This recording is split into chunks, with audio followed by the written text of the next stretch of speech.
The show is about a man named Neil Bremer, played by Ted Danson, who is happily retired but kind of realizes he might need to have a third act in his life and run for mayor of Los Angeles, just to kind of prove to his teenage daughter that he has something to contribute to the world. Yeah, he's gotten to a point in his life where he's achieved a certain amount of success and he thinks he's satisfied and done, and realizing that maybe he wants one more bite at the apple.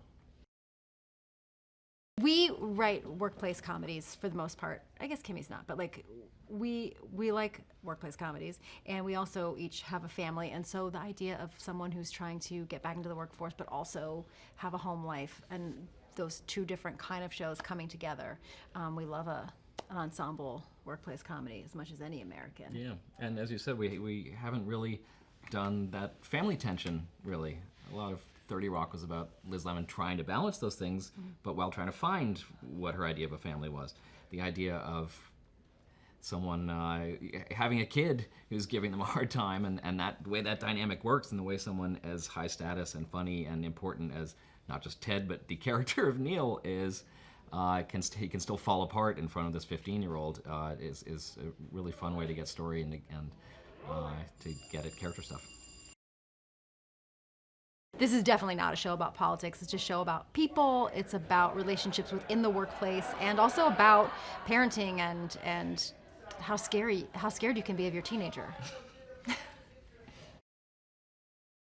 We met with Ted first and showed him the pilot script that we had, and we're so psyched that he liked it. I mean, he's an absolute idol of both of ours, I feel. And he's talking about what the show is and the ideas behind the show and what the show is becoming as we write more and more of it. It's so much inspired by him, by his set of skills, but also his willingness to go into things like his own age, and the idea of his own experience as a parent, and these other things that are so sort of fruitful. And the great thing about getting someone like Ted on board with the show is then all of a sudden everyone else is like, yes, I'll do that show. So Bobby Moynihan was next, I think, Yeah. and then Holly Hunter we met with, and again, we couldn't believe it. She was like, yeah, okay. And we're like, really? You know you're Holly Hunter, right? You don't have to. You don't have to work with us. We're dummies. And it's just been building from there, and it's incredibly exciting. The thing that's so nice about Ted as Neil is he's a character who's willing to learn, who is open, at this place in his life when he could be very shut off and in a bubble, a rich guy bubble. He wants to learn, and he wants to contribute meaningfully, and he wants to, make the world a better place for his daughter. And one of the fun things with Ted is that he's so lovable and charming that you can let him be wrong in ways that not all actors can get away with, and let him grow and learn from those mistakes that we're looking forward to exploring. Yeah. And I don't know, thematically, it's also, I guess, about, we like to write shows where you just assemble a bunch of very different people with very different points of view and kind of let them boil with each other. And I think it is about, in some ways, the way we all feel of like everyone's got a very different POV and everything. And how do we coexist? I started to whisper because we're rolling. That's Bobby, if you don't mind.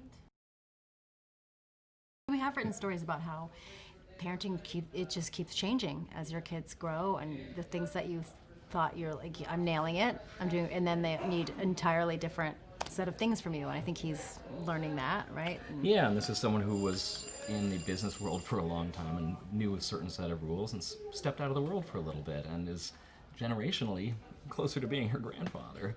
And so the kind of hurdles and things that he's trying to cope with as a single father, as a widower, are kind of above and beyond, hopefully comically so.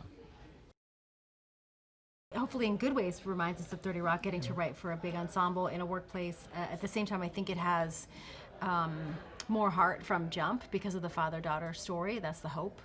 I think going into this, coming off of Unbreakable Kimmy Schmidt, which is the last thing that we did, not that was high concept, but this is a very low concept comedy in a way that it's just like, our hope is just that people will enjoy this ensemble and want to hang out with them, want to spend time with them as they go through their kind of everyday experiences. Yeah, and I think as much as the show isn't political, the fact that it's a workplace full of people who chose politics means that it's a group of people who want to do good one way or another, and they often disagree about how they're going to do good, but their ultimate goal with each other, with the city, whatever, is to do the best thing. And we think that that'll also help give the workplace heart too. I think it's a really super strong ensemble of performers where every single person is funny, top to bottom. Yeah. We're both just excited to be back on NBC and doing broadcast television. It's a different kind of rhythm, it's different kinds of jokes and relationships, but ones that we grew up with and that we've always loved.